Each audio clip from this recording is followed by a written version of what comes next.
आप 100 दफा मैं 2014 में भी ये बात यहाँ पे उस वक्त प्रोग्राम जो थे, बहरहाल जब ये मोदी साहब आए हैं, मतलब वहाँ पे वो जो डायनेस्टिकल पॉलिटिक्स थी उसको तो चैलेंज किया, ख़त्म कर दिया तकरीबन।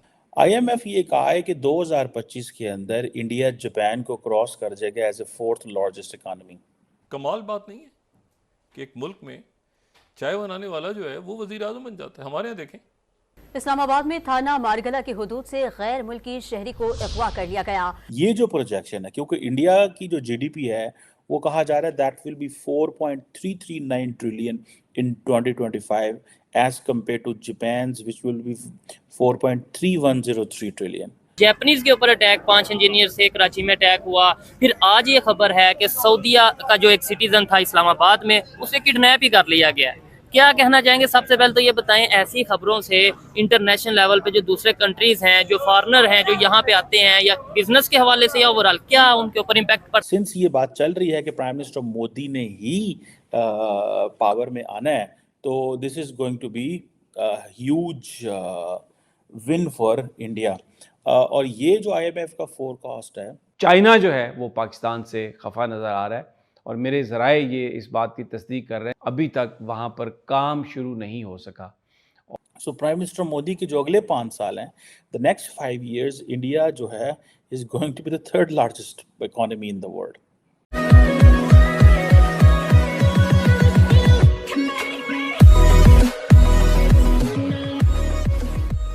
नमस्कार दोस्तों, अब यहाँ पर बात हो रही है 2014 में आने के बाद प्रधानमंत्री मोदी ने कई सारे चेंजेस किए और डायनास्टिक पॉलिटिक्स को यहाँ पर एक तरफ से आप बोल दीजिए कि ख़त्म ही कर दिया है। और प्रधानमंत्री मोदी जब कभी भी भाषण करते हैं तब डायनास्टिक पॉलिटिक्स जो है उसको हमेशा अपने अपने प्रायर मुद्दों में रखते हैं। लेकिन यहाँ पर देखने वाली बात यह है कि सिर्फ यही नहीं हुआ, 2014 के बाद कई सारी चीज़ें हुई है। मोदी ने डिलीवर किया है, लोगों को ट्रस्ट आया है कि 2004 से 2014 वाली डायनास्टिक जो सरकार थी और 2014 से अब तक वाली जो सरकार है वो कंपैरिजन ऑटोमेटिकली हो जाता है। और अभी सोशल मीडिया के ज़माने में तो हर सारी चीज़ें आपको सामने मिल जाती है। तो ऐसी सिचुएशन के अंदर बात दरअसल ये हो रही है कि भाई मोदी ने आके बहुत सारी चीज़ों को यहाँ पर एक साथ समेटा है। चाहे इकोनॉमी की बात हो, चाहे स्टार्टअप्स की बात हो, चाहे नए नए इनिशिएटिव लेना हो, चाहे रिफॉर्म्स लेना हो, चाहे नए नए आइडियाज़ को इम्प्लीमेंट करना हो, चाहे गवर्नमेंट के लेवल पर इम्प्लीमेंट करना हो या फिर प्राइवेट सेक्टर में, हर सारी चीज़ें यहाँ पर हो रही है। इसी के साथ ये वीडियो शुरू करता है। और हाँ दोस्तों, एक और रिक्वेस्ट है आपसे कि कृपया करके हमें सुपर थैंक्स के माध्यम से मदद करना ना भूलें। आप 100 दफा मैं 2014 में भी ये बात यहाँ पे उस वक्त प्रोग्राम जो थे, बहरहाल जब ये मोदी साहब आए हैं, इन पे बड़े इल्ज़ाम आगे पीछे, वो गुजरात आती है। लेकिन मैं कहता था कि कितनी अजीब बात है कि एक शख्स जो है जिसको हमारे यहाँ मजाक उड़ाया जाता था कि चाय वाला देखो ना, चाय बेचने वाले को वजीर आजम बन गया, ये बन गया, मैं मजाक उड़ाता था।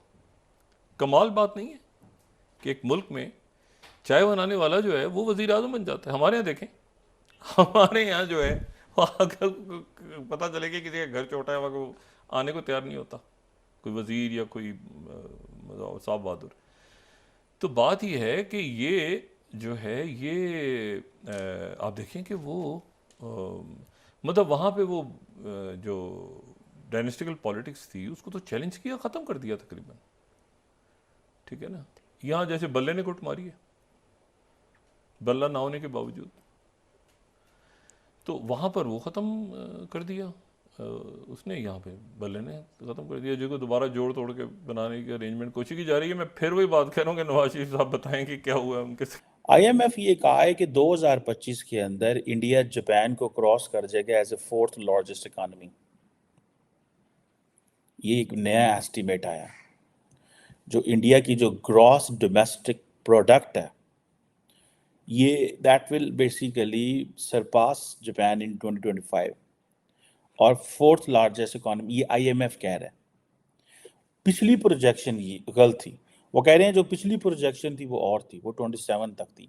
ये जो प्रोजेक्शन है, क्योंकि इंडिया की जो जीडीपी है वो कहा जा रहा है that will be 4.339 trillion in 2025 as compare to Japan which will be 4.3103 trillion. So वो 25 में क्रॉस करेगा। ये है इन केस अगर इंडिया के अंदर कोई सेटबैक नहीं होता, अगर प्राइम मिनिस्टर मोदी जो है he stays in power and he comes back in power, याद रखिएगा, बिकॉज इस वक्त हर बंदा इंडिया में एक ही बात कर रहा है, 75% पॉपुलैरिटी रेट है, ये है वो है, नरेंद्र मोदी पावर में आएंगे, ये होगा वो होगा। लेकिन अगर ऐसा नहीं होता तो देन ऑब्वियसली चीज़ें चेंज भी हो सकती हैं, बिकॉज जब नई हुकूमत आती है, नए फाइनेंस मिनिस्टर, नई पॉलिसीज़, नया कुछ, नई डीलिंग्स, बहुत कुछ ऐसा होता है।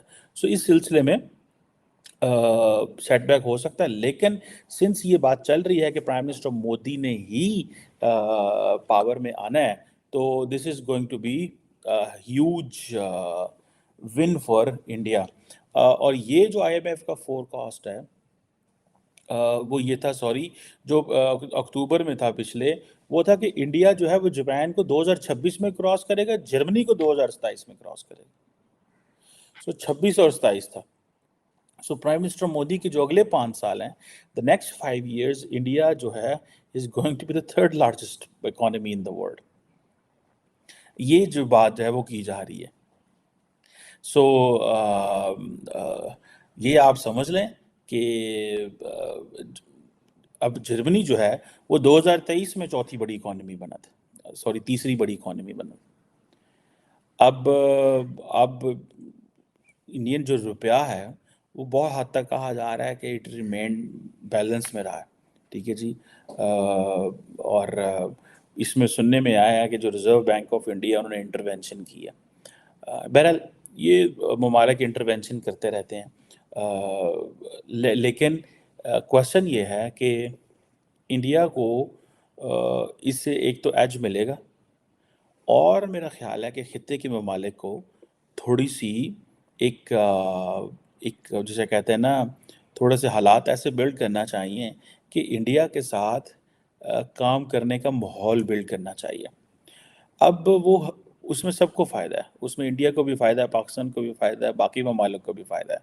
क्योंकि देखें, मुझे ऐसा लगता है, मेरी ज़ाती अंडरस्टैंडिंग ये है कि पाकिस्तान और चीन के जो ताल्लुकात हैं वो अपनी जगह, कारोबार अपनी जगह, लेकिन जो पाकिस्तान को एक एडवांटेज है लैंग्वेज का इंडिया के साथ, वो पाकिस्तान को चाइना के साथ एडवांटेज नहीं है। सो पाकिस्तानी बिजनेसमैन जो हैं, if they are working with Indian businessman, तो they can make more money. So political ताल्लुकात जहाँ पे हैं वो वहीं पे रहें। Let's not talk about Kashmir, let's not talk about other things, but let's talk about business, economy पे बात करते रहें, ठीक है जी। और अब इंडिया जो है वो इकोनॉमी तो अपनी जगह, लेकिन कहा जा रहा है कि इंडिया जो है it is going to be another AI hotspot. एक विनोद खोसला है, एक वेंचर कैपिटलिस्ट है सिलिकॉन वैली के अंदर, वो ये कह रहे हैं कि इंडिया जो है वो आर्टिफिशियल इंटेलिजेंस इनोवेशन के अंदर जापान एंड इंडिया ये नेक्स्ट एआई हॉटस्पॉट है, ठीक है जी। और ये जो खोसला साहब की जो खोसला वेंचर्स है, ये बड़ी पुरानी एआई के ऊपर काम कर रही है।